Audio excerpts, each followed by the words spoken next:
Eh, ada yang ingin disampaikan, Ibu? Ya, Mungkin sedikit tips dan trik atau tadi sesuai dengan apa yang Valdi lihat untuk PowerPoint-nya. Silakan, Bu Tutik. ya, baik. Terima kasih ya Mas Faldi. Ya, terima kasih ibu-ibu semuanya. Jadi kita akan mulai. Jadi karena memang ini ibu-ibu dan teman-teman semuanya kan belum pernah mengikuti ya uji kompetensi. Dan biasanya kalau di institusi saya memang kalau masih tingkat 2 baru naik ke tingkat 3 itu tryout pun belum gitu. Tapi kita nggak tahu untuk institusi yang lain ya. Jadi kalaupun yang belum, nanti saya akan memberikan sedikit tip dan trik. Tapi bagi yang sudah, nah mungkin untuk merefresh saja begitu ya. Jadi di sini akan ada 2 slide sebelum kita bahas soal. Saya akan memberikan tip dan trik dalam mengerjakan soal gitu ya. Jadi inilah tip dan trik. Jadi untuk diketahui bersama, tadi Mas Faldi sudah menyinggung ya bahwa untuk soal uji kompetensi ini nanti soalnya sebanyak 180 soal. Di mana 180 soal ini harus dikerjakan dalam waktu 3 jam. Jadi 180 soal dikerjakan 180 menit. Jadi asumsinya satu soal itu dikerjakan dalam waktu 1 menit. Jadi makanya di sini bagaimana caranya supaya nanti pada saat ujian teman-teman dan ibu-ibu semua ini bisa menyelesaikan satu soal dalam 1 menit. Nah, ibu-ibu di sini harus belajar ya, sering mengerjakan soal. Jadi bukan hanya tepat saja, tetapi juga harus cepat gitu ya. Ibu tepat tapi mikirnya lama, waktunya keburu habis, nanti soalnya nggak terjawab semua ya. Ngejawabnya cepat tapi nggak tepat ya sama aja nanti nggak dapat poin begitu ya. Jadi harus sering berlatih untuk mengerjakan soal-soal. Nah, di sini bagaimana cara mengerjakan soal dalam 1 menit nih untuk satu soal. Nah, di sini caranya adalah ibu dan adik-adik semua harus membaca soalnya ini dengan cepat. Ya, baca setiap kata dengan cepat atau istilahnya skimming. Ya, skimming itu membaca dengan cepat, ya, istilahnya dibaca dengan dalam hati saja dengan cepat, pahami intinya apa. Ya, intinya dari pertanyaan itu apa. Nah, di sini dengan cepat di sini harus melakukan analisis. Nah, soalnya ini tentang apa sih yang diminta apa, pertanyaannya apa. Nah, jadi harus cepat di sini karena kalau terlalu lama mikirnya nanti akan kehabisan waktu di soal tersebut. Nah, di sini dalam mengerjakan soal juga jangan tergesa-gesa, ya. Jangan terburu-buru, ah cepetlah waktunya keburu habis, jangan, ya. Jadi ingat, nanti ini sebenarnya sih nggak 1 menit itu hanya sebagai acuan saja, tetapi kan mungkin nanti ada soal yang soal kasusnya itu panjang, seperti soal persalinan, mungkin dia soalnya akan panjang, dia akan membutuhkan 1 menit lebih mungkin, tetapi akan ada soal-soal yang lain itu mungkin kasusnya pendek. Nah, di situ akan memerlukan waktu kurang dari 1 menit. Nah, itulah intinya kita harus fokus pada soal, jangan tergesa-gesa. Itu hanya sebagai gambaran saja bahwa estimasi satu soal 1 menit. Gitu. Nah, di sini juga ibu-ibu dan teman-teman semuanya jawablah semua soal, ya. Jadi prioritaskan soal yang mudah terlebih dahulu. Kalau ibu-ibu dan teman-teman pernah mengikuti ujian CBT, di situ akan tampil ya, akan tampil di layar monitor di sampingnya mana soal yang sudah dijawab, mana yang belum, dan mana yang ragu-ragu. Jadi nanti kalau soalnya sulit, ya, ibu-ibu dan teman-teman semua merasa sulit, jangan berhenti lama di situ, karena nanti akan kehabisan waktu. Tinggalkan dulu soal yang dianggap susah, carilah soal yang mudah. Jadi nanti ketika masih ada waktu, ulangi lagi, dicari tadi soal yang belum dikerjakan mana. Itu nanti akan terbaca di layar monitor. Gitu. Nah, kemudian nanti ibu-ibu dan teman-teman semua ini pastikan semua soal sudah dijawab. Ya, kalau memang waktunya masih keburu yang tadi ya. Karena apa? Di sini sampai saat ini ya belum ada aturan bahwa soal yang salah itu akan terjadi pengurangan nilai. Ya, jadi soal yang benar akan mendapatkan poin dan soal yang salah, jawaban yang salah nanti tidak akan ada pengurangan poin. Jadi di sini kesempatan. Silahkan ketika masih ada waktu kerjakan semua soal-soalnya ya. Kita nggak tahu apakah jawaban yang kita tuliskan itu benar atau tidaknya gitu.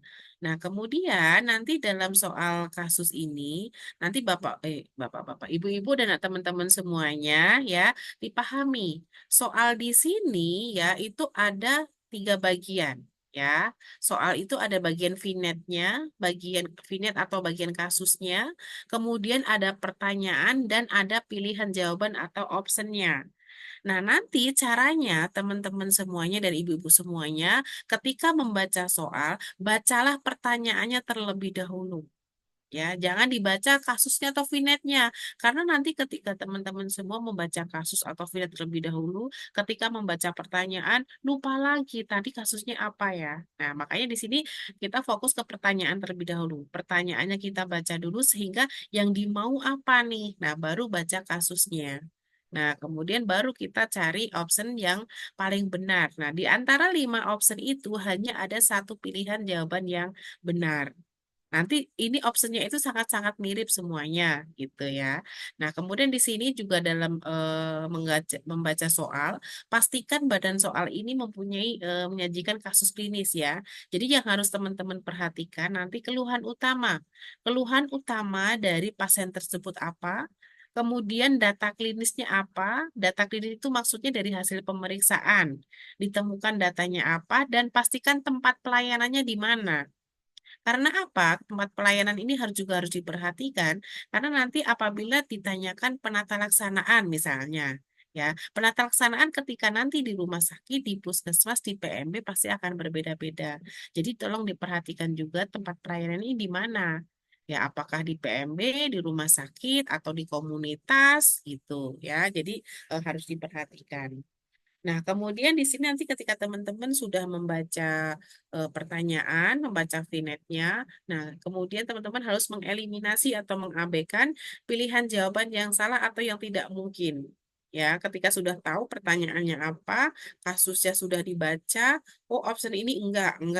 Nah, dieliminasi, disilang-silang-silang, nah nanti akan ketemu satu jawaban. Nah, di sini teman-teman juga harus fokus ya ketika menjawab soal itu, fokus dalam vinet dan kata kunci pertanyaannya. Nah, makanya tadi yang pertama kali dibaca itu pertanyaannya dulu.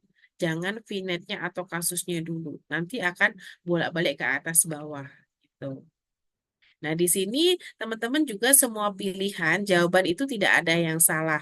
Yang ada hanya rentang dari kurang tepat hingga sangat tepat atau rentang baik sangat baik. Makanya soal uji kompetensi ini sangat-sangat mengecoh ya. Jadi memang ini melatih ketelitian kita, kejelian kita yang harus kita perhatikan yang tadi ya, keluhan utama, data klinis dan tempat pelayanan. Itu yang harus diperhatikan gitu. Jadi nanti ini adalah tips dan trik yang saya sampaikan dalam mengerjakan soal-soal uji kompetensi. Nah, caranya bagaimana? Nanti setelah ini kita akan praktek nih. Praktek bagaimana cara menjawab soal uji kompetensi. Nah, sekarang ini kan baru praktek nih. Jadi nanti teman-teman tolong HP, laptop, cat buku, semua singkirkan. Ya, jadi fokus ke sini semuanya. Nggak usah pengen, oh jawaban saya udah benar. Oh, berarti saya sudah paham ini enggak? Belum tentu. Jadi maksudnya belum waktunya, ya, belum waktunya Anda untuk saya pengen jawaban saya sudah benar. Nah, yang penting paham dulu bagaimana cara mengerjakannya. Masalah benar atau salah itu urusan nanti. Gitu ya. Kalau benar ya alhamdulillah gitu. Jadi percaya diri terlebih dahulu karena nanti pada saat ujian kan tidak boleh membuka Google, tidak boleh membawa buku, tidak boleh nanya ke teman ya. Jadi teman-teman di sini harus percaya diri. Ya, jadi sekaligus untuk menilai kemampuan teman-teman sejauh mana nih kira-kira sudah paham belum nih bagaimana cara mengerjakan soal-soal uji kompetensi. Tuh. Mungkin untuk tips dan triknya sudah sampai di sini, Mas. Jadi kita lanjut langsung ke soalnya. Baik, silakan Ibu Tutik. Kita bisa lanjut ke soalnya. Ini untuk praktiknya ya, kakak-kakak dan juga bunda-bunda, untuk bagaimana kita bisa mencoba melatih latihan soal-soal. Silakan Ibu, bisa dilanjut ke soalnya. Ya, baik. Oke, bunda-bunda dan kakak-kakak, silakan. Ini kolom chat file ditutup. Kita bisa langsung mulai untuk mengerjakan soalnya. Dan waktu akan dimulai setiap satu soal 1 menit. Silakan bisa dipahami 1 menit dari sekarang. Silakan.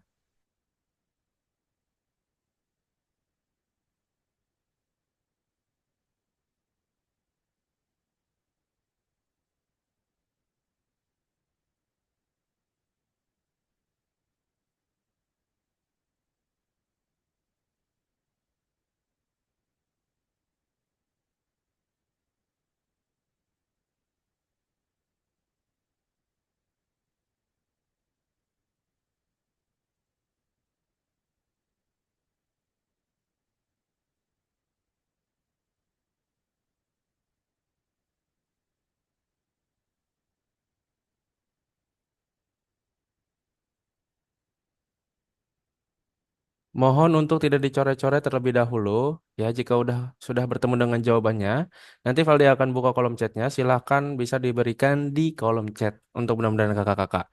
Oke, silahkan 1 menit sudah berjalan. Ya, bisa diberikan jawabannya langsung diklik di zoomnya di kolom chat. Untuk opsi pilihan jawaban yang dipilih itu apakah A, B, C, D, ataupun E. Diberikan kesempatan dari beberapa soal yang nantinya akan disampaikan dari Bu Tutik kepada mudah-mudahan kakak-kakak. Ayo, yang punya alasannya silahkan. Di sini saya lihat dari Bunda, nih, Lu Sri Sudani, Bunda atau kakak. Ini saya izin ya, manggilnya antara Bunda sama kakak nih. Soalnya nih, saya ngelihatnya nggak ini nih, apa namanya, masih masih kelihatan muda-muda semua. Oke, ini ada jawaban E, ada B, ada D. Oke, B, D, sama E, 3 opsi. A sama C belum. Tapi lebih lebih banyak di jawaban E. Ayo, ada yang memberikan opsi, yang memberikan atau menyampaikan. Oh, ada ternyata A sama C. Waduh, ini semua opsi jawaban keluar nih, Bu. Oke, Kak Nur Hasana, kakak atau Bunda Nur Hasana. Selamat malam dari kampus mana? Nah, Silakan, Kak Nur Hasana. kan, Iya, selamat malam. Dari kampus mana? perkenalkan saya Nur Hasana dari kampus Setik Siti Hodijah. Oke, Paling Palembang. ya, Silakan. izin jawab ya Kak ya. Iya, Ya, jawabannya ini yang mempengaruhi BAB itu adalah hormon progesteron. karena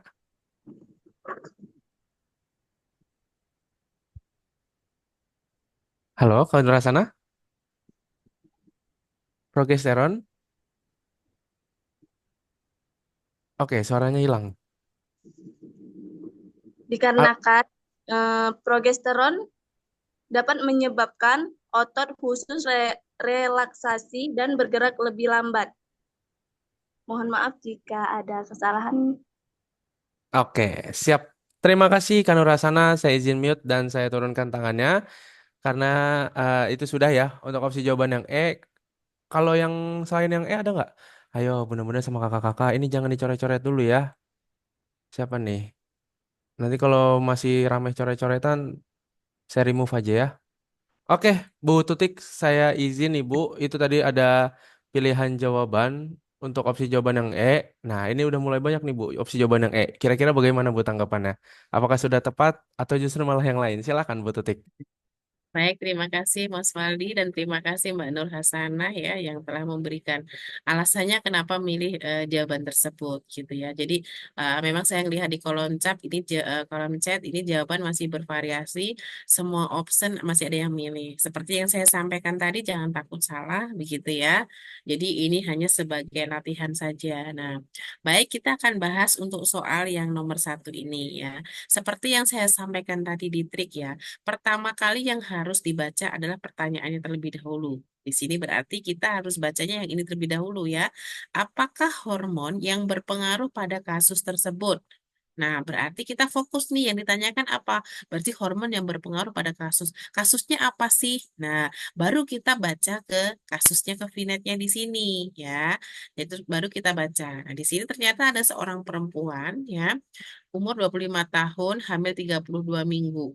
Datang ke PMB dengan keluhan tidak BAB sejak 5 hari yang lalu. Nah, ternyata dari hasil anamnesisnya ibunya mengeluh sakit perut dan dari hasil pemeriksaan tekanan darah 90/70, nadi 82 kali per menit, suhu 36,3, pernapasan 24 kali per menit dan TFU 29. Seperti yang saya sampaikan tadi di tips dan trik, kita lihat dulu berdasarkan keluhan utama. Nah, keluhan utamanya apa? Keluhan utamanya tidak BAB sejak 5 hari yang lalu. Nah, kemudian datanya apa? Nah, datanya ini dari hasil anamnesisnya yang sakit perut gitu ya. Kemudian settingnya di mana tempat pelayanannya? Ada di PMB.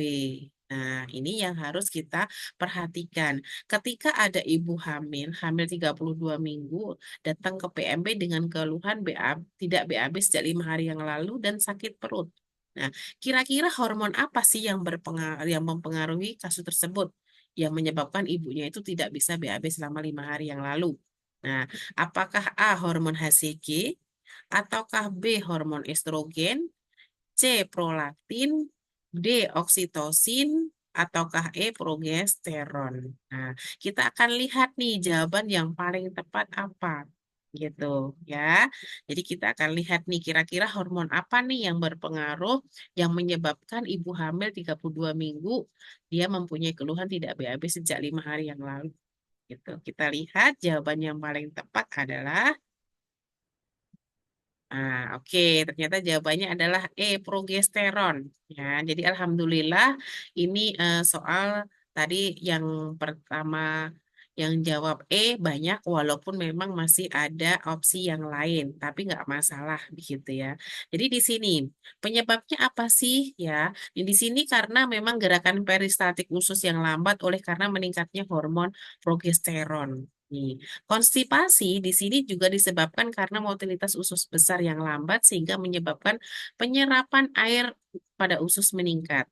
Di samping itu, konstipasi juga terjadi bila ibu hamil minum suplemen zat besi yang kita ketahui ya bahwa memang salah satu efek samping dari FE itu adalah konstipasi atau tekanan uterus yang membesar pada usus. Ini yang menyebabkan ibu hamil tersebut terjadi konstipasi. Nah, jawabannya adalah progesteron opsi E. Nah, ternyata hormon progesteron itu selain berpengaruh terhadap terjadinya konstipasi atau susah BAB pada ibu hamil, ternyata juga ini menyebabkan munculnya rumput-rumput halus pada bagian perut dan payudara. Kemudian dia juga yang menyebabkan pusing, mulas, dan mual. Nah, itu disebabkan oleh karena hormon progesteron. Nah, kemudian kalau hormon HCG ini menyebabkan positifnya pada tespek. Ya, pada saat ibu terlambat menstruasi, ya, ketika kita lakukan tespek, nah itu memang terjadi disebabkan karena hormon HCG. Nah, kemudian ada hormon estrogen. Hormon estrogen ini ternyata juga menyebabkan mual juga, ya. Jadi mual itu disebabkan karena estrogen dan progesteron dan juga pembesaran pembesaran saluran susu di payudara. Ya, sehingga untuk persiapan menyusui ya bagi ibu hamil. Nah, kemudian ada juga hormon prolaktin. Hormon prolaktin ini menyebabkan mempersiapkan jaringan payudara untuk menyusui dengan membantu menghasilkan produksi ASI yang melimpah. Nah, jadi yang kita ketahui bersama bahwa ASI itu keluar karena adanya hormon prolaktin. Nah, kemudian ada juga yang istilahnya hormon oksitosin. Nah, ini hormon oksitosin ini yang menyebabkan lenturnya leher rahim pada akhir kehamilan dan menstimulasi puting susu untuk memproduksi air susu. Nah, ini penjelasannya dari beberapa hormon tadi ya. Jadi bukan hanya progesteron saja. Jadi nanti teman-teman tergantung dari kasusnya ya. Misalnya di pertanyaannya, ibu hamil pada awal kehamilan terlambat menstruasi ketika di tespek positif. Nah, dipengaruhi hormon apa? Nah, berarti hormon HCG gitu ya. Jadi ini HCG ya, bukan GCG. Ini HCG. Nah, nanti tinggal teman-teman semuanya disesuaikan dengan kasusnya. Yang ditanyakan apa? Kalau tadi kan pada kasus kebetulan ibunya konstipasi. Nah, berarti hormon progesteron. Nah, kalau nanti ditanyakan lagi, ibu hamil dia kok eh gatal-gatal misalnya sudah mulai ada bulu di perut-perutnya kok muncul di rambut bulu-bulu halus. Nah, ini disebabkan apa? Nah, jadi nanti tinggal disesuaikan dengan kasusnya. Bagaimana ibu-ibu dan teman-teman semuanya? Apakah bisa dipahami penjelasannya?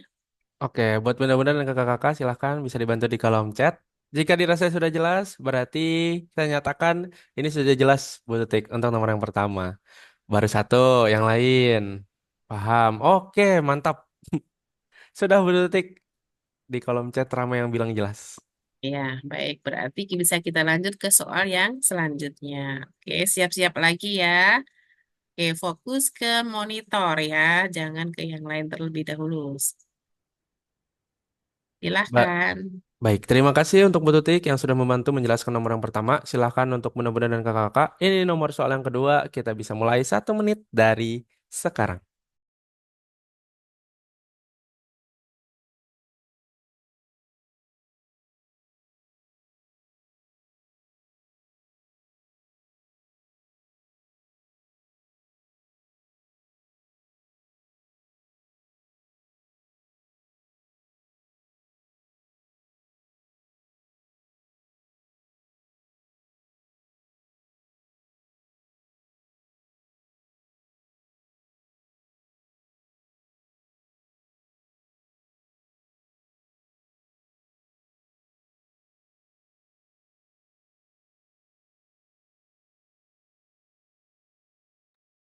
Masih ada 10 detik.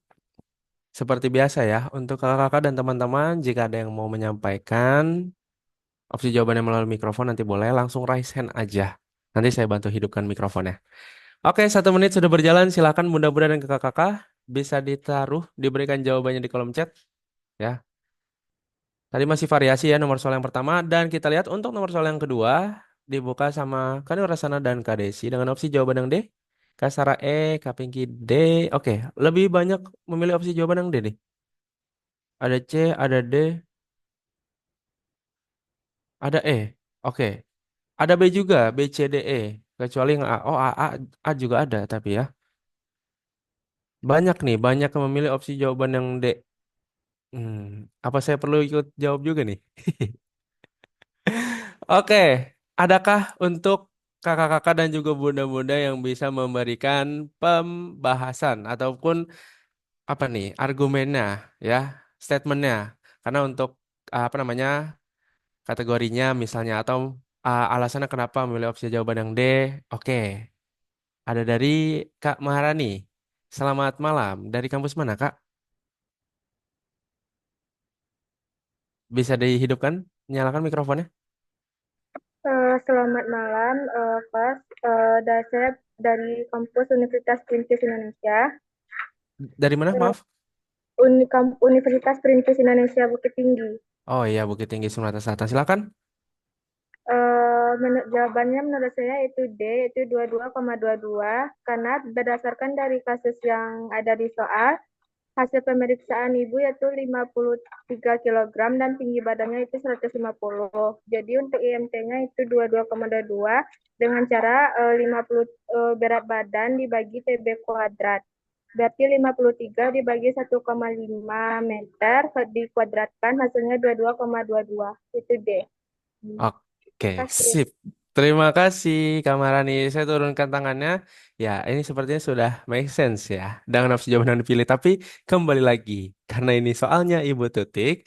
Jadi ada baiknya dari Ibu Tutik yang akan membantu memperjelas. Apakah memang sudah tepat? Atau memang nanti ada yang ingin ditambahkan kembali. Izin kepada Bu Tutik, silakan Ibu. Baik, terima kasih Mas Faldi dan terima kasih Mbak Maharani ya yang telah memberikan argumennya gitu ya. Baik Ibu-ibu, nah jadi di sini kita akan membahas terkait IMT. Kenapa IMT ini juga harus kita pahami ya? Karena nanti IMT ini kita akan gunakan untuk mengetahui kenaikan berat badan ibu hamil ya. Jadi nanti ibunya IMT-nya itu kategorinya normalkah, obesitaskah, kurangkah, sehingga nanti untuk mengukur nanti ibunya tersebut selama kehamilan dia harus naiknya berapa kilo. Nah, di sini IMT kita fokus ke pertanyaannya. Pertanyaannya adalah berapakah IMT yang paling tepat pada kasus tersebut? IMT ini yang kita gunakan adalah IMT yang mana? Ya berat badannya gitu ya. Jadi kita akan lihat ya.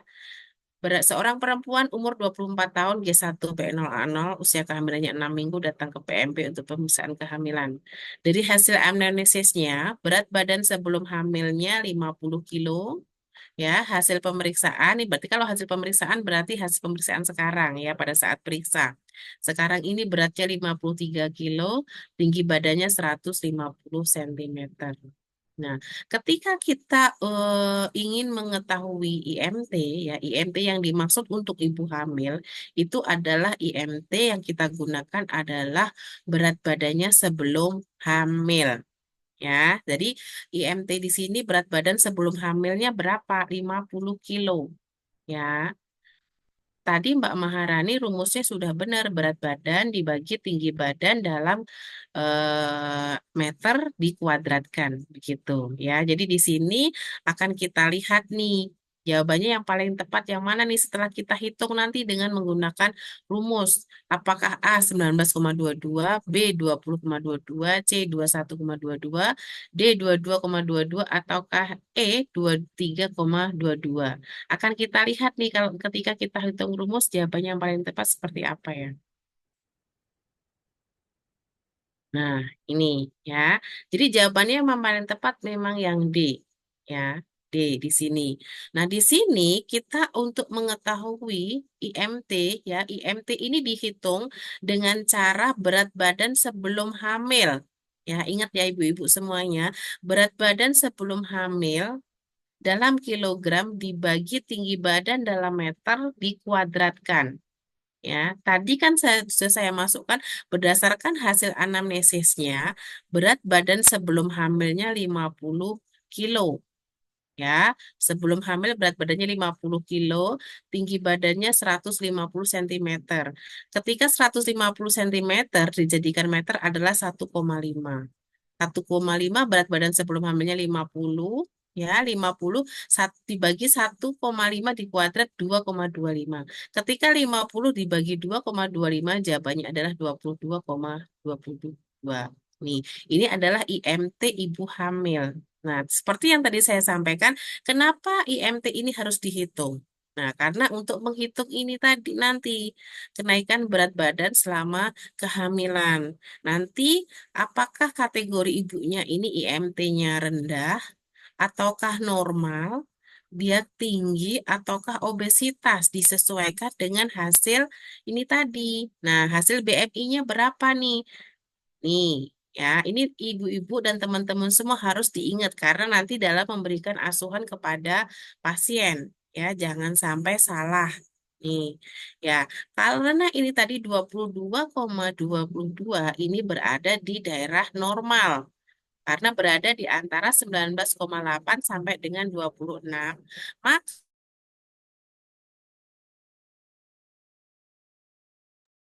Halo, izin Ibu tes. eh Teman-teman sama kakak-kakak, suara saya terdengar dengan jelas? Coba bisa dibantu di kolom chat. Kalau memang suara saya jelas, berarti ini dari Bu Tutik. Dari Bu Tutiknya ya berarti ya. Oke, halo Bu Tutik. Tes Ibu.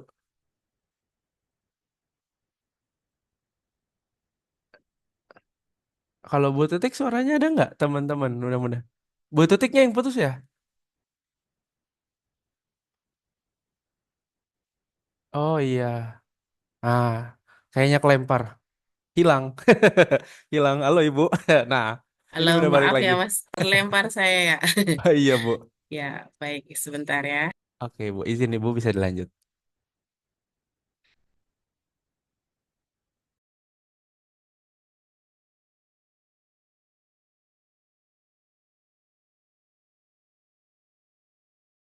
Apakah sudah kelihatan Mas? Sudah Ibu, aman. Oh, sudah, oke. Nah, mohon maaf ya, tadi saya sempat kelempar. Ya, jadi nanti di sini teman-teman dan ibu-ibu semua disesuaikan dari hasil penghitungan IMT-nya. Jadi berada di sebelah mananya nanti disesuaikan. Jangan sampai salah memberikan asuhan kepada ibu hamil. Ibu hamilnya udah IMT-nya rendah, dianjurkan kenaikan berat badannya cuma segini. Nanti khawatirnya bayinya terjadi BBLR gitu. Atau malah sebaliknya, ibunya sudah obesitas, dianjurkan kenaikan berat badannya segini. Khawatir nanti bayinya malah menjadi makrosomia, bayi besar, atau mungkin ibunya malah tambah terjadi overweight banget. Begitu ya. Jadi inilah fungsinya kenapa kita harus menghitung IMT ibu hamil terlebih dahulu. Ya, jadi untuk mengetahui nanti dalam memberikan asuhan jangan sampai salah begitu. Jadi begitu ibu-ibu dan teman-teman semuanya, apakah bisa dipahami? Oke, silakan untuk mudah-mudahan kakak-kakak ya tidak ada pengulangan kembali untuk penjelasan. Jika dirasa sudah paham, silakan biar kita bisa melatih lagi soal yang lebih banyak. Paham ya? Oke, sudah cukup Bu Tutik ya. Oke, Ada kita beberapa lanjut respon. lagi soal yang ketiga ya. Baik, Baik. silakan teman-teman. Oke, kembali lagi untuk teman-teman dan juga kakak-kakak. Saya tutup kolom chatnya. Silakan bisa dianalisis untuk soal yang ketiga. 1 menit dari sekarang.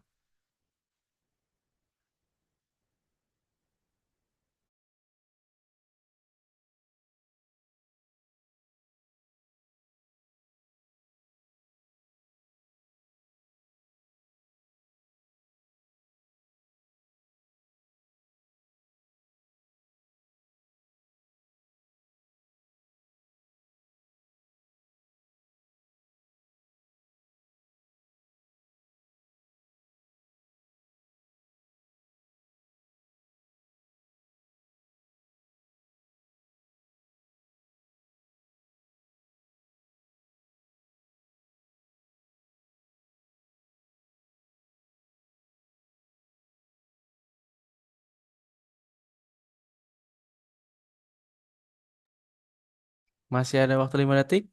5, 4, 3, 2, 1. Oke, silakan bisa diberikan opsi jawaban yang sudah dipilih. Ayo, mudah-mudahan kakak-kakak silakan. Untuk nomor soal yang ketiga dibuka oleh Kak Ica. Ya, dengan opsi jawaban yang B, dengan yang berbeda lagi ada A dari kasus C, A, B, oh ada E juga. Ada D juga. Oke, ini dari tadi dari nomor 1 sampai 3 nih saya nggak lihat ada satu jawaban nih. Ada A, ada B, ada D, ada E. C-nya yang nggak ada.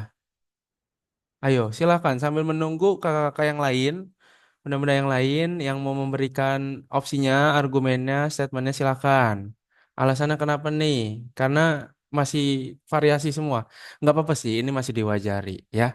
Ini selalu nih, fun fact-nya adalah saya benar-benar ikut turut merasakan banget di mana di antara kakak-kakak sama bunda-bunda yang memang sudah terbiasa terpapar oleh soal, mengerjakan soal sama yang memang masih baru gitu.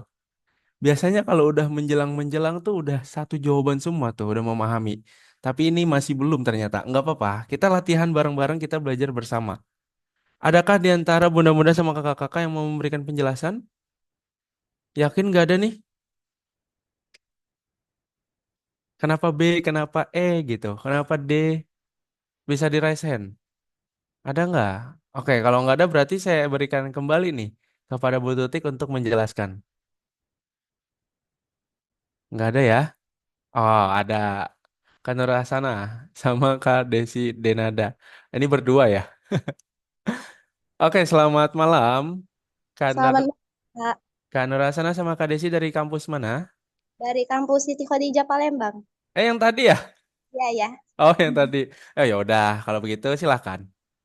Nah, ini dari soalnya itu apa asuhan yang paling tepat pada kasus tersebut. Sedangkan di sini hasil anamnesanya itu sakit perut atau kembung. Sedangkan tadi sudah dijelaskan itu hormon progesteron itu mempengaruhi usus. Nah, jadi kami tadi memilih itu, Kak.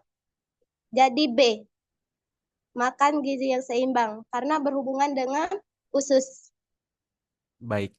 Oke, siap. Terima kasih Kak Nur Hasana. Saya mute kembali dan juga saya turunkan tangannya. Nah, kalau misalkan kakak-kakak sama bunda-bunda nggak ada yang mau, ya itu berarti ya orangnya itu lagi yang ngasih jawaban. Oke, Bu Tutik, saya izin Ibu. Tadi hanya ada satu orang ternyata dengan memilih opsi jawaban yang B. Saya izin kembalikan kepada Bu Tutik untuk menjelaskan kira-kira bagaimana Ibu tanggapannya. Silakan Ibu. Baik, terima kasih Mas Faldi dan terima kasih Mbak Nur Hasanah ya yang telah memberikan alasannya kenapa memilih jawaban tersebut. Baik, kita akan bahas lagi untuk soal yang nomor 3 ini. Kembali kita fokus ke pertanyaan. Kita baca dulu pertanyaannya ya. Apakah asuhan yang paling tepat pada kasus tersebut? Nah, ditanyakan ini adalah asuhannya, kalau asuhan berarti kan berupa anjuran, berupa memberikan terapi apa gitu ya. Jadi di sini kita lihat kasusnya apa ya. Jadi ternyata ada seorang perempuan ya sedang hamil 16 minggu datang ke PMB ya dengan keluhan susah BAB sejak 2 hari yang lalu. Nah, dari hasil anamnesisnya, perutnya kembung dan susah tidur. Sini ya. Ketika kita lakukan pemeriksaan, ya KU-nya baik, tekanan darahnya 100/70, ya, kemudian teraba balut teman di jijinya positif 148, teratur, ya. Kira-kira asuhan yang paling tepat apa nih ketika ada ibu hamil datang susah BAB 2 hari sejak sudah 2 hari yang lalu, perutnya kembung dan susah tidur. Nah, apakah kita asuhannya cukup dengan istirahat yang cukup saja? Kemudian, apakah asuhannya cukup dengan anjurkan untuk makan gizi seimbang? Ataukah kita asuhannya untuk menganjurkan senam hamil, berikan obat pencahar, ataukah kita anjurkan ibunya untuk mobilisasi bodi mekanik? Kira-kira asuhan yang paling tepat ketika ada ibu dia susah BAB, ya, perutnya kembung, susah tidur. Nah, itu asuhan yang paling tepat apa di antara 5 option tadi? Nah, ini tadi juga di kolom chat jawabannya masih bervariasi juga. Jadi masih ramai juga gitu, belum satu paham, tapi nggak apa-apa gitu ya. Namanya juga masih proses latihan. Mudah-mudahan nanti pada saat uji kompetensi semua jawabannya sudah sama sehingga semua teman-teman kompeten semuanya. Oke, kita akan lihat ya, kira-kira jawaban yang paling tepat apa nih dari kelima option ini untuk kasus tersebut, gitu ya. Oke, jadi di sini jawabannya adalah E, yaitu mobilisasi bodi mekanik. Nah, kenapa mau dengan mobilisasi bodi mekanik?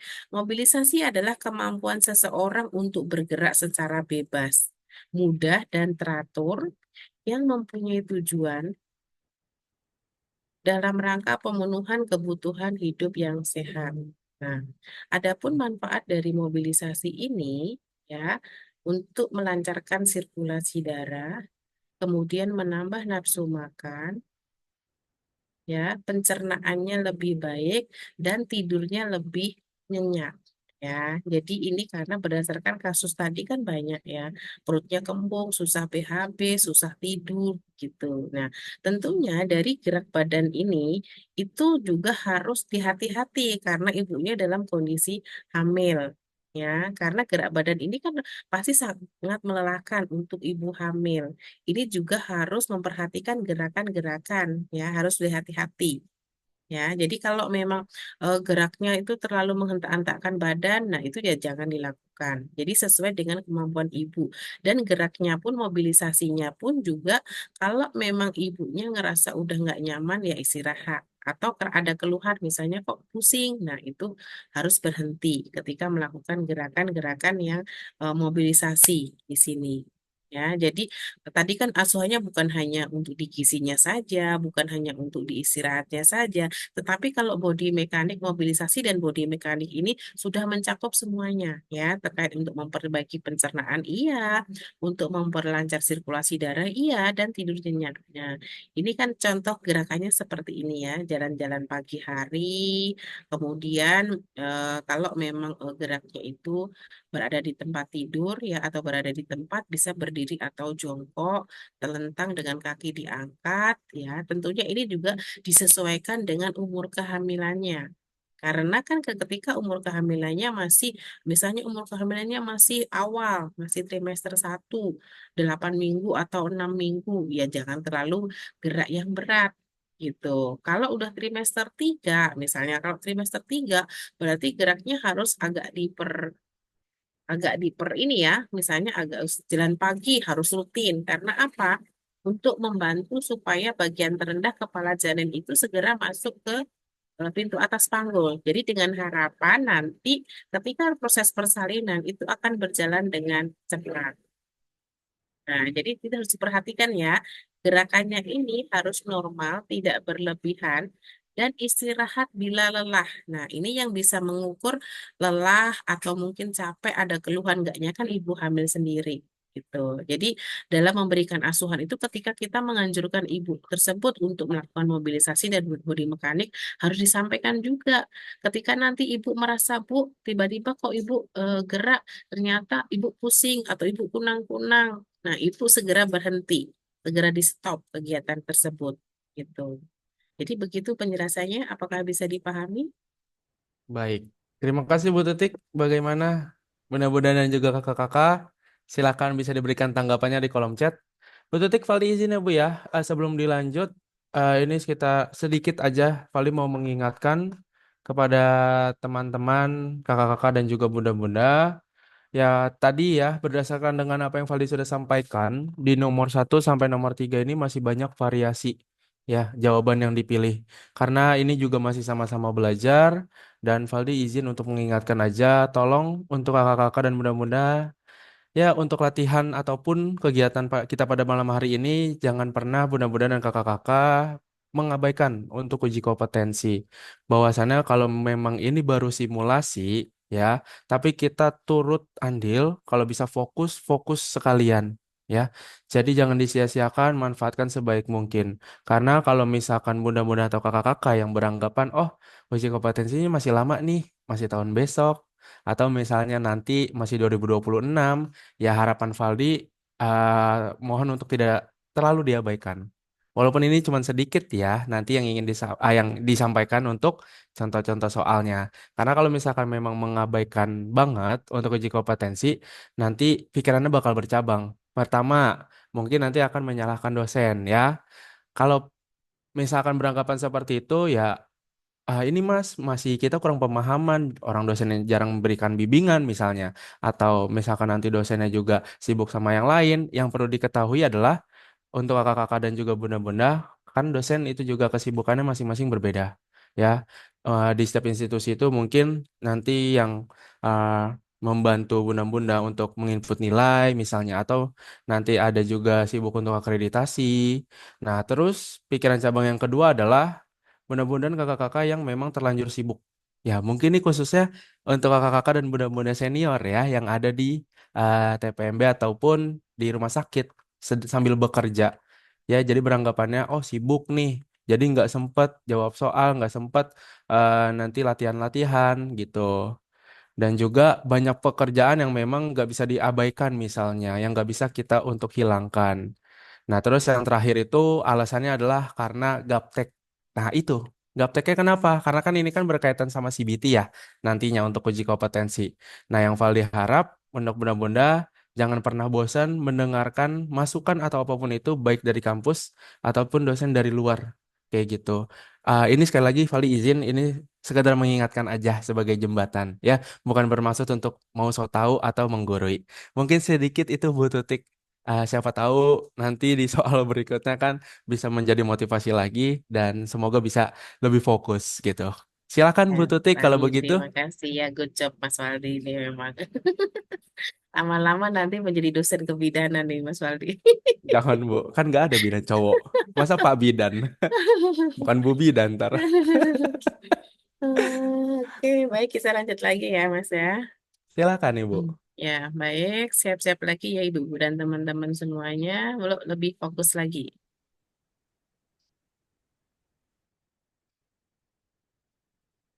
Silakan. Oke, ini untuk nomor soal yang keempat. Silakan Bunda-Bunda dan juga kakak-kakak dipahami, diteliti lagi ya. Kita mulai 1 menit dari sekarang. Ya, Bunda Nurma ini jangan dicoret-coret dulu ya.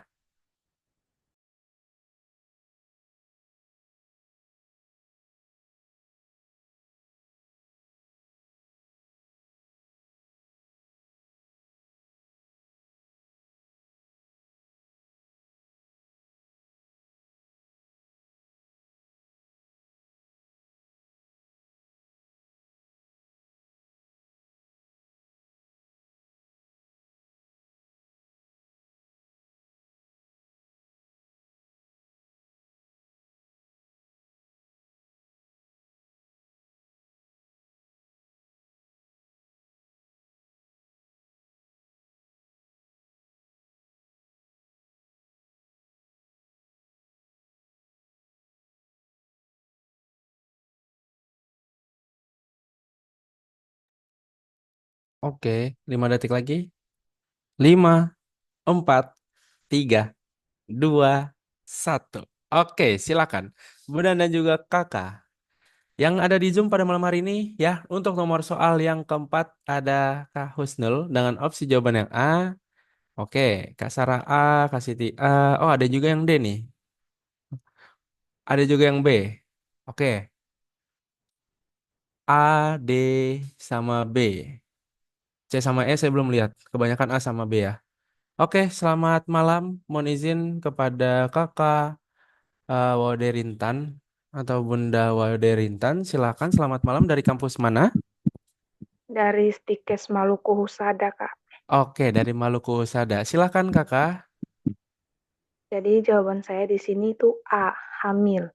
Sini diketahui dari keluhan ibu itu terlambat menstruasi 1 bulan, terus dengan mual, dengan kadar HCG 15 mili,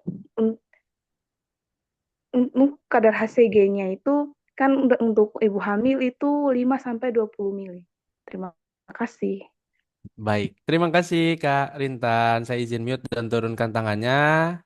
Ya, Kak Pinky tadi udah sempet ya, nggak apa-apa ya Kak ya, nanti di next atau atau tadi Kak Pinky juga sama ya jawabannya sebenarnya ya, makanya jadi nurunin tangan. Oke, kalau begitu Vali izin kembalikan kepada Bu Tutik. Ibu kira-kira tanggapannya apa dari poin yang tadi sudah disampaikan serta opsi jawaban yang diberikan? Apakah sudah tepat atau belum Ibu? Silakan Bu Tutik.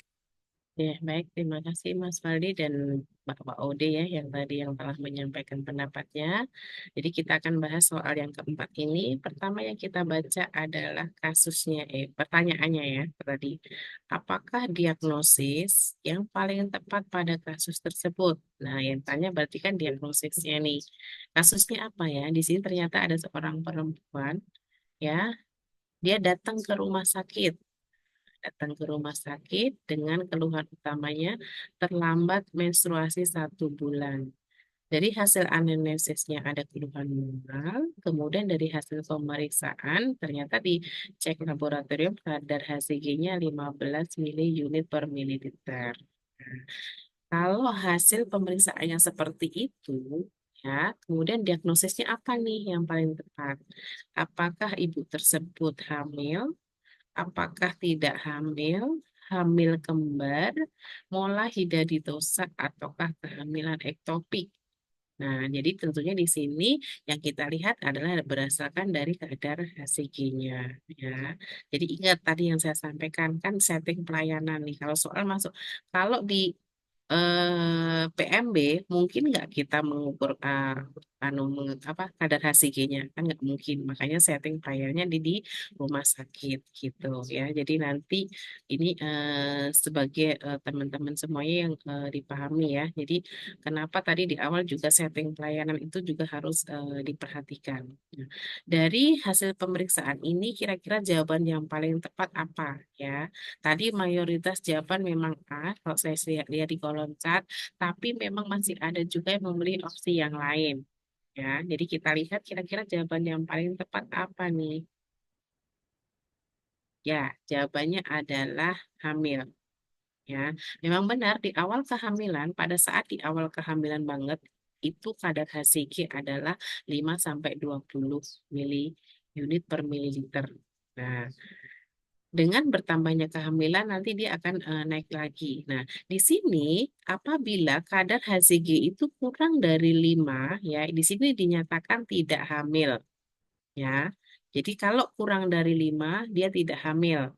Makanya tadi kan ada yang option B tadi tidak hamil kalau dari hasil pemeriksaan kadar HCG-nya kurang, ya.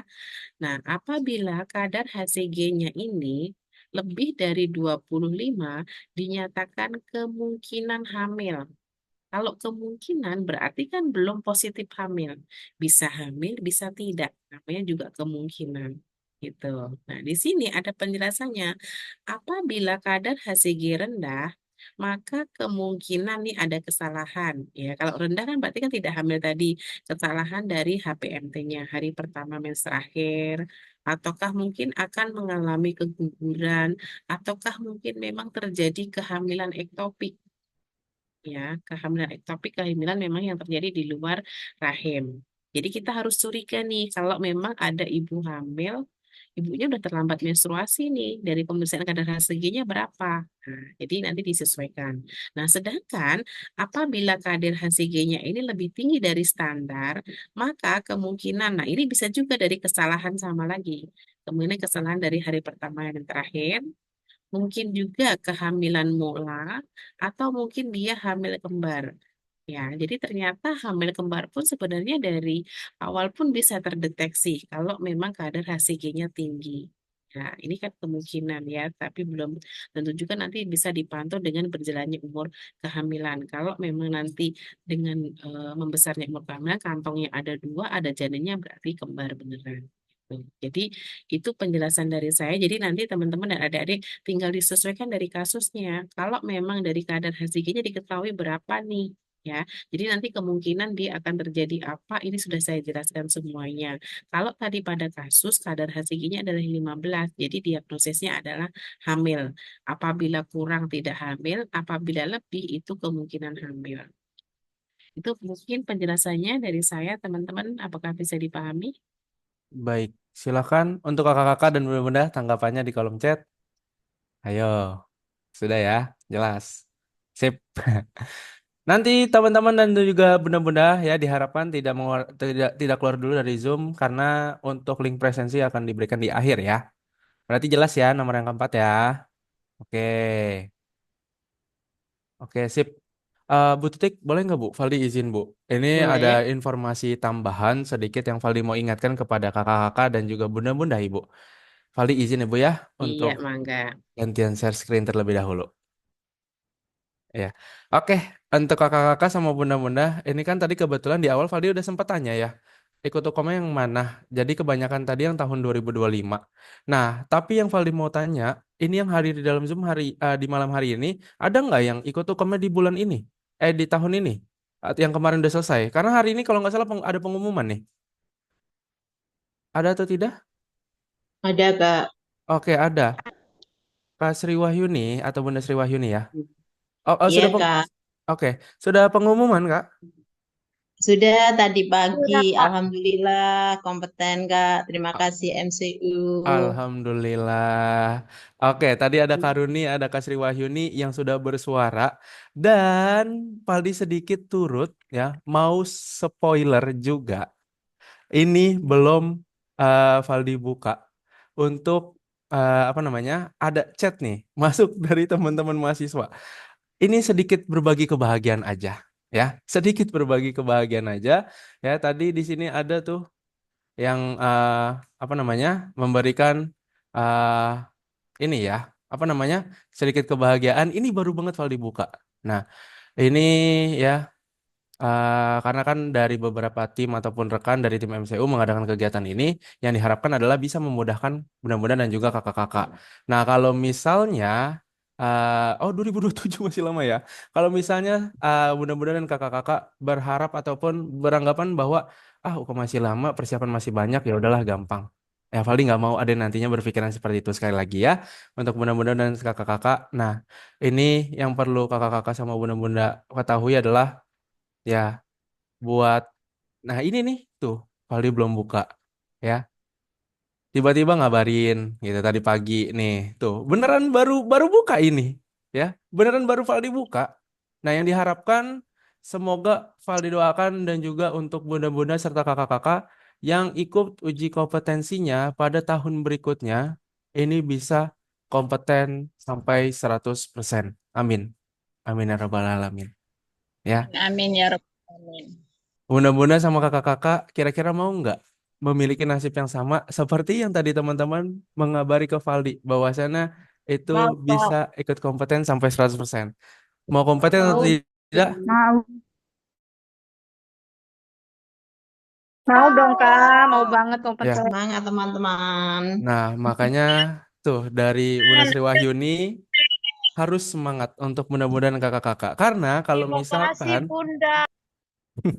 oke, ini Valdi izin dulu ya untuk mute-mute dulu ya. Jadi untuk kakak-kakak sama bunda-bunda, tolong dengan sangat ini Valdi sekali lagi nggak bermaksud untuk menggurui atau untuk mau so tahu.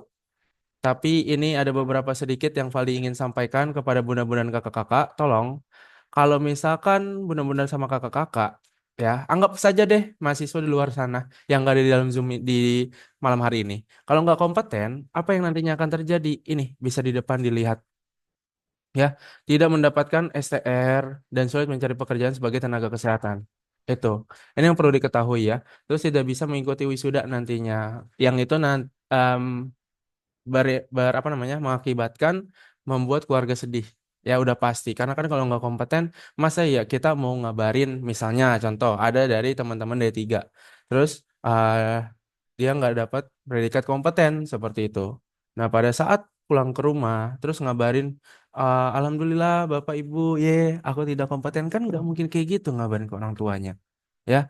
Jadi tolong dengan sangat mudah-mudahan kakak-kakak. Terus ini juga yang ketiga adalah terbuangnya waktu serta menghambat cita-cita yang mungkin dari teman-teman D3 atau dari bunda-bunda yang berkeinginan ya, yang sekarang mau membuat TPMB. Nah, itu kan harus punya STR untuk profesi bidan. Jadi tolong dengan sangat diperhatikan kembali ya difokuskan untuk uji kompetensinya. Nggak masalah, pokoknya masih tahun besok, nggak masalah.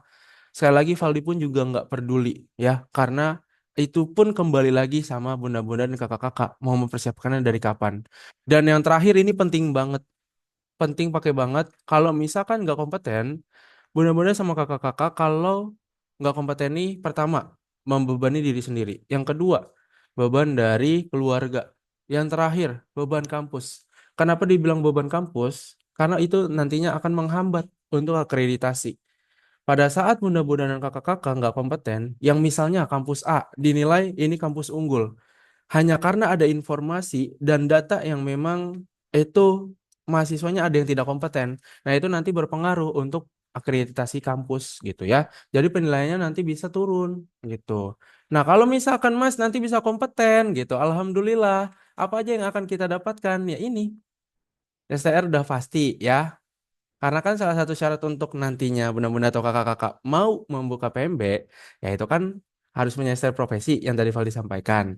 Nah, terus nanti akan mempermudah juga. Siapa tahu ada yang punya keinginan gitu, menjadi tenaga kesehatan di luar negeri. Nah, syarat-syarat yang kita miliki kalau kita kompeten, ya itu kan kita udah pegang, udah gampang gitu. Dan yang terakhir, sudah pasti dekat sama cita-cita dan insya Allah bisa wisuda bersama. Amin, amin ya rabbal alamin. Karena kalau misalkan nggak kompeten, nggak dapat ijazah dan itu nanti juga nggak wisuda.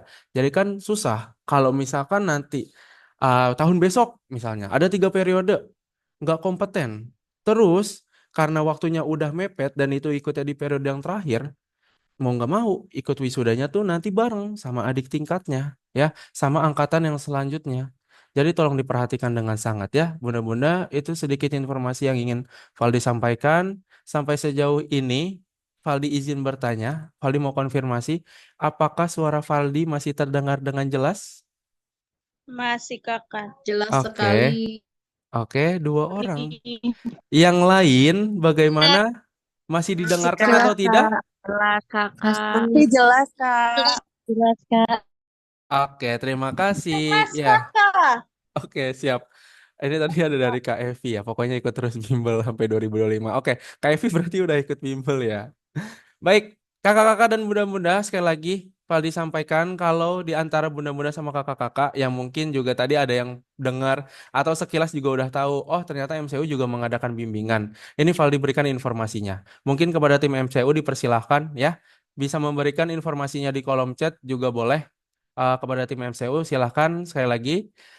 Ini Valdi izin ya untuk mengarahkan untuk bunda-bunda dan juga kakak-kakak yang merasa bahwasannya mau coba ikut juga. Mas, Bang, Kak, saya mau ikut dong. Nanti ada nggak periode di bulan November? Ada. Nanti Valdi sampaikan ini ada link pendaftarannya ya. Valdi berikan nanti di kolom chat. Nanti ada G-form yang memang harus diisi. Seperti ini. Nanti dipilih kalau misalkan dari D3 bidan isi D3 bidan. Kalau dari profesi isi dari profesi. Yang mana ikutnya nanti? Misalnya, Mas belum tahu jadwalnya kapan, belum tahu di bulan apa. Setiap tahun itu ada 3 periode. Ya, di tahun 2025. Nantinya, nanti tinggal dipilih. Kalau misalnya nggak tahu sama sekali, berarti diklik yang ini, yang lainnya. Nah, terus bagaimana, Mas, untuk pembiayaannya? Ini kita ada 3 kategori. Ya, 3 kategori, Mas, ini kok sama-sama ada 12 kali pertemuan ya? Nah, ini yang membedakan apa? Kok harganya juga beda, padahal sama-sama pertemuannya gitu. Nah, kalau misalkan bunda-bunda melihat ini yang 12 kali pertemuan, ya, biaya yang ini itu nggak ada tryoutnya. Kalau yang ini ada tryoutnya 30 soal. Harganya makanya berbeda. Nah, kalau misalnya yang terakhir, ini sama 12 kali, tapi pembedanya adalah ini ada sebanyak 180 soal tryout. Sedikit spoiler aja dari Valdi. Kalau nanti pun diadakan tryout secara nasional, itu kan biasanya di Hamin 2 bulan atau Hamin 3 bulan. Atau paling lama Hamin 4 bulan lah. Sebelum nanti bunda-bunda sama kakak-kakak diikutkan tryout di kampus. Nah, ikut tryout di kampus itu ada yang berbayar. Berbayarnya berapa? Berbayarnya itu sekitar 200 sampai 300 ribu. Kemarin Valdi udah tanya, ada yang ikut 275, ada yang bayarnya 250. Jadi beda-beda. Itu cuma tryout tok. Tryout aja 180 soal ya. Jadi kalau seandainya bunda-bunda sama kakak-kakak, Mas, kemahalan, Mas ini. Nah, ini Valdi berikan kesempatan di antara bunda-bunda sama kakak-kakak yang mau ikut silakan. Nanti bisa dilihat harga yang atas. Ini adalah harga promo ya. Jadi kalau ada yang ikut, ada yang daftar, ya ada yang daftar sampai besok. Ini biayanya yang bisa dikeluarkan ya. Nggak perlu lagi ngeluarkan 179, nggak ada. 109 nggak usah. 159 nggak usah. Pokoknya diperhatikan harga yang paling atas ya. Nanti halnya sama seperti ini. Bunda-bunda sama kakak-kakak mendapatkan soal dari dosen. Nanti akan dijelasin. Ada penjelasannya, ada pembahasannya. Mau tanya-tanya langsung. Ya, Kak, saya nggak dapat bimbingan dari kampus. Bimbingannya masih lama. Mau ikut dulu di sini, silakan. Ya, nanti kalau misalkan mau ikut di sini, mau ada yang ditanya, ada yang nggak paham, tanya sama dosennya, tanya aja. Ya, jadi itu. Bunda-bunda sama kakak-kakak. Nah, setelah informasi yang Valdi sampaikan, bagaimana? Kira-kira sudah cukup dipahami atau belum?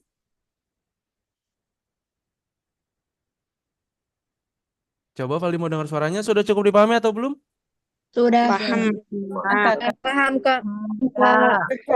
Sudah paham, Kak. Oke, terima kasih untuk kakak-kakak dan bunda-bunda sekali lagi. Ini bukannya Valdi mau ini ya, nggak peduli atau gimana. Tapi memang beneran, ini kembali lagi sama kakak-kakak sama bunda-bunda yang menentukan ya, bahwasannya kita nggak kenal uji kompetensi mepet. Kalau bisa dari jauh-jauh hari, kenapa enggak? Ya, kalau misalkan mau ikut di November, ikut. Kalau misalkan mau ikutnya nanti Kak di Januari ya terserah. Tapi jangan salahin kalau misalkan nanti keburu disebutin sama kegiatan kampus atau pekerjaan yang kakak-kakak sama bunda-bunda sekarang sedang jalani. Jadi itu bunda-bunda dan kakak-kakak yang bisa Valdi sampaikan. Nanti Valdi berikan di kolom chat, bunda-bunda sama kakak-kakak bisa di copy paste aja ya untuk linknya. Kalau begitu Valdi izin kepada Bu Tutik, Ibu mungkin bisa dilanjut terlebih dahulu Ibu untuk soalnya. Masih ada kan Ibu ya? Masih ada satu lagi. Oh, Soal yang terakhir ya, Mas. oh iya masih ada ya Bu ya. Oke oke oke. Iya. Oh Satu lagi iya. bonus dah. Iya. Satu lagi ya. Saya share lebih dahulu. Hmm.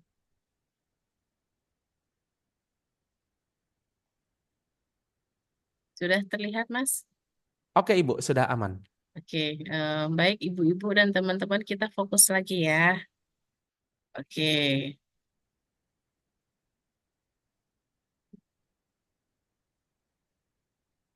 Ya, silakan. Oke, untuk benar-benar dan kakak-kakak ya. Valdi lupa ini webinar. Jadi cuma 5 soal. Nanti kalau di dalam bimbingan ada 6 soal ya. Jadi silahkan ini untuk nomor soal yang terakhir. Ini waktu sedang berjalan. Ini Valdi sedikit ganggu juga nih fokusnya ya. Sambil dibaca, sambil dengerin.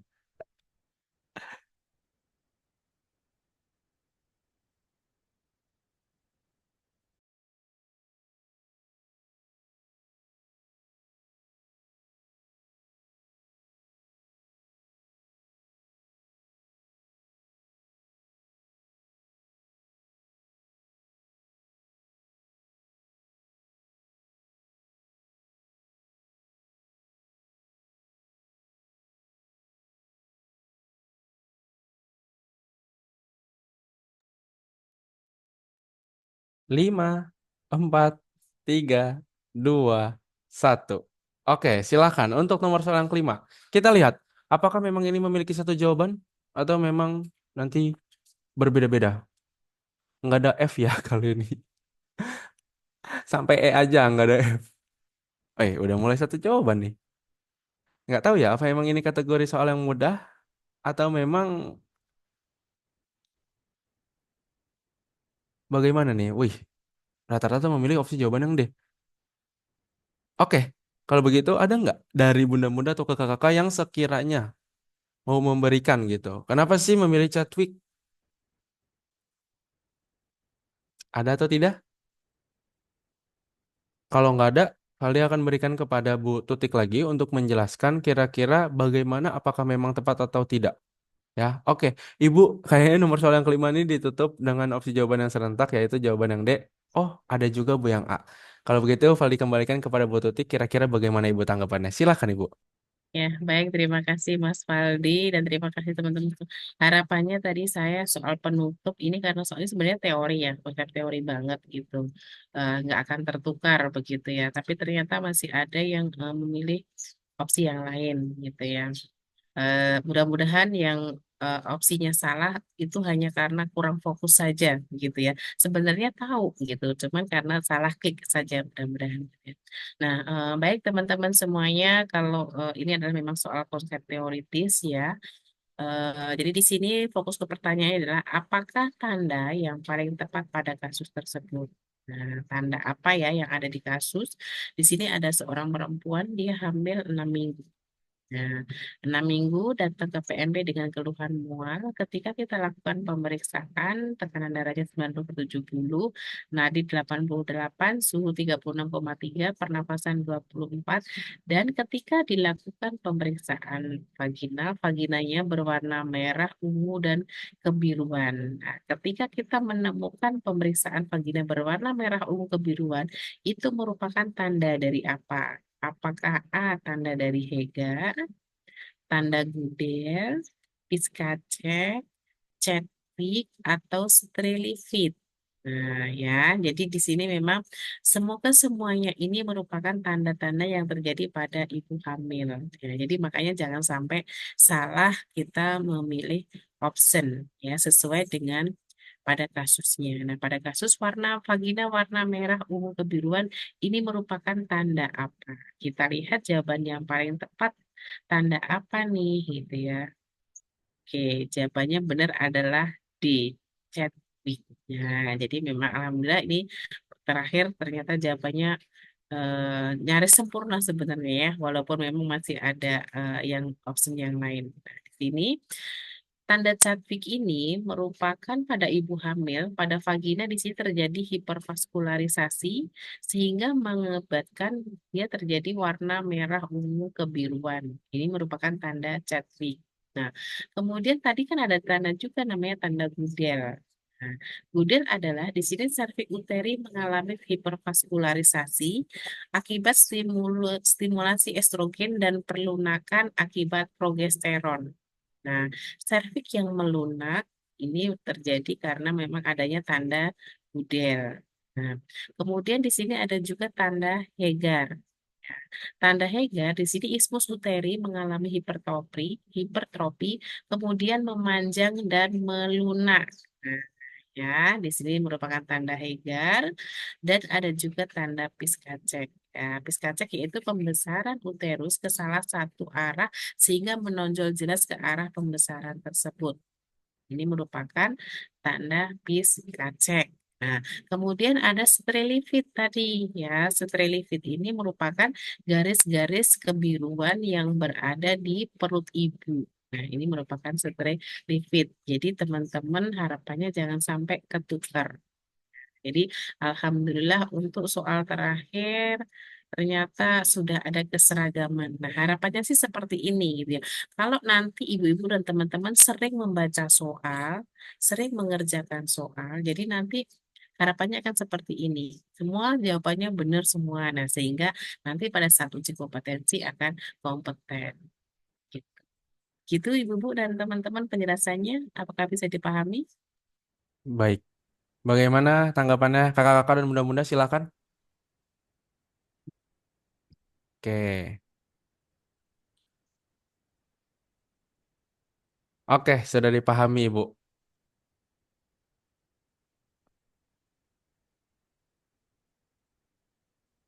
Baik. Alhamdulillah berarti ya Mas ya. Alhamdulillah. Hmm. Semua bisa dipahami, jadi semuanya bisa diterima begitu ya. Ya, alhamdulillah. Walaupun memang ini baru sedikit ya, 5 soal yang diberikan, yang diharapkan juga, ya kita nggak terlalu banyak belajar untuk tergesa-gesa. 10 soal dong mas, 20 soal dong. Ya lebih baik sedikit tapi konsisten gitu ya. Ya, Maksudnya betul. produktif Betul. daripada Rutin ya. secara rutin juga benar dari Bu Tuti. Karena kalau misalkan memang mulai semuanya dibiasakan, ya insya Allah semua akan bisa gitu ya. Ya.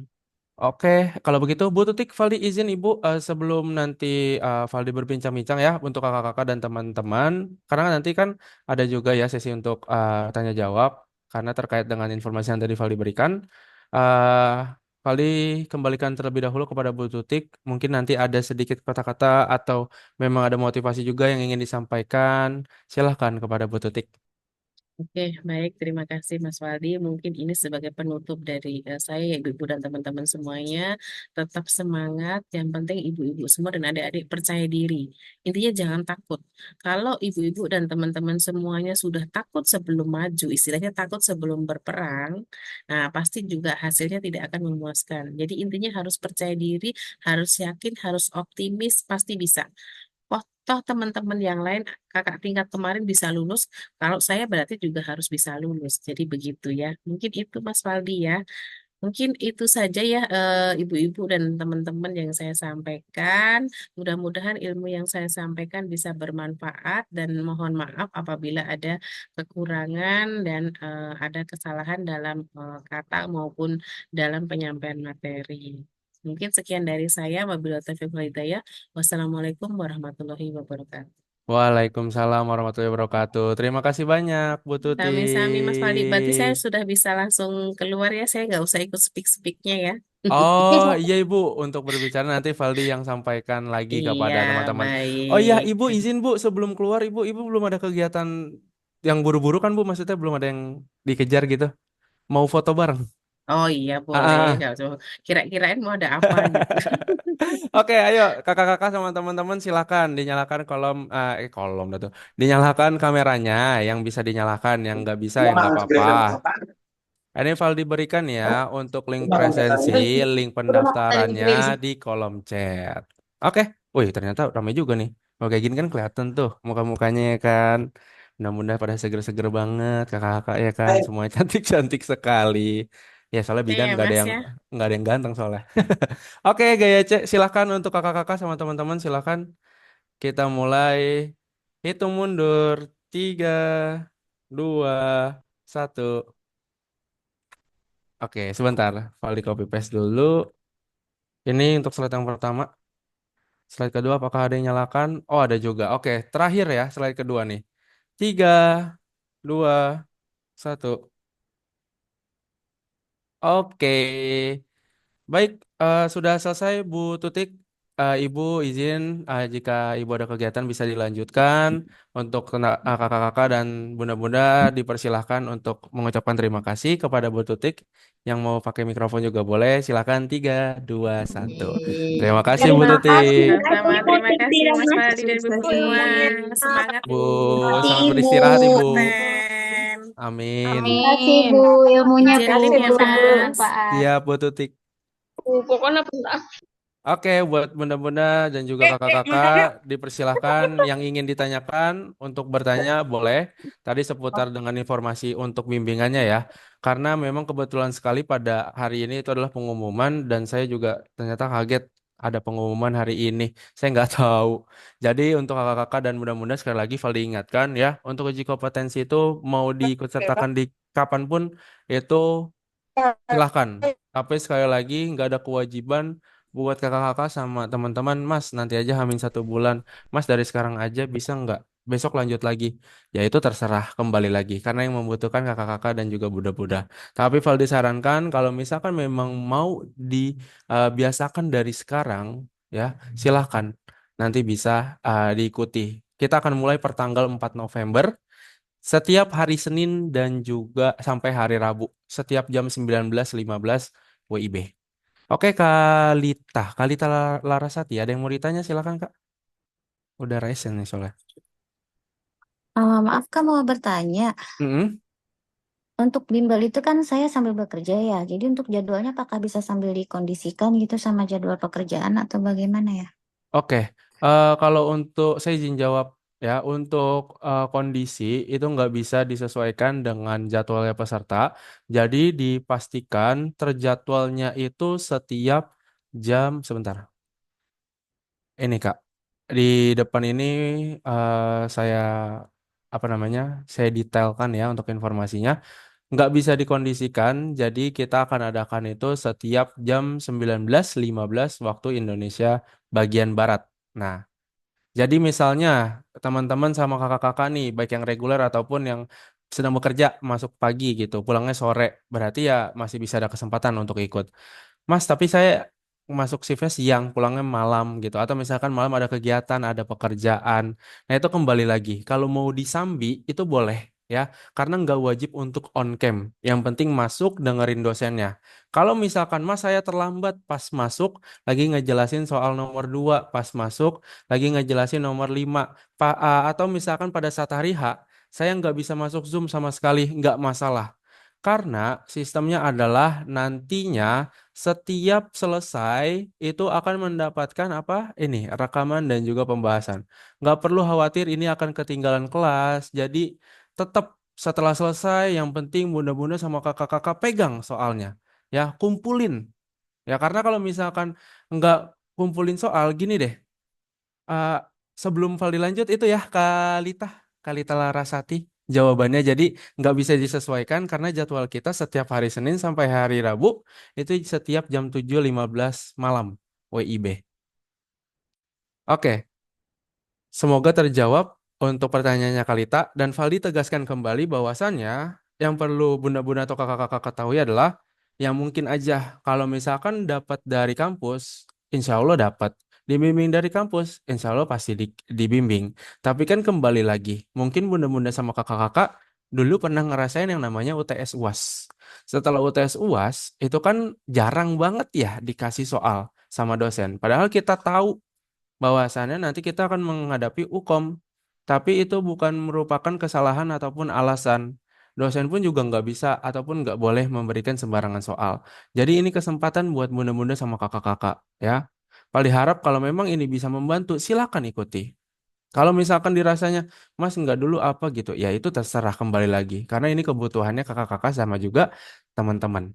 Ya, jadi itu bunda-bunda dan juga kakak-kakak. Mungkin sebelum Valdi lanjut lagi, apakah ada yang mau ditanya lagi? Silakan. Ada yang kurang paham, ada yang mau ditanya, boleh. Ayo, silakan.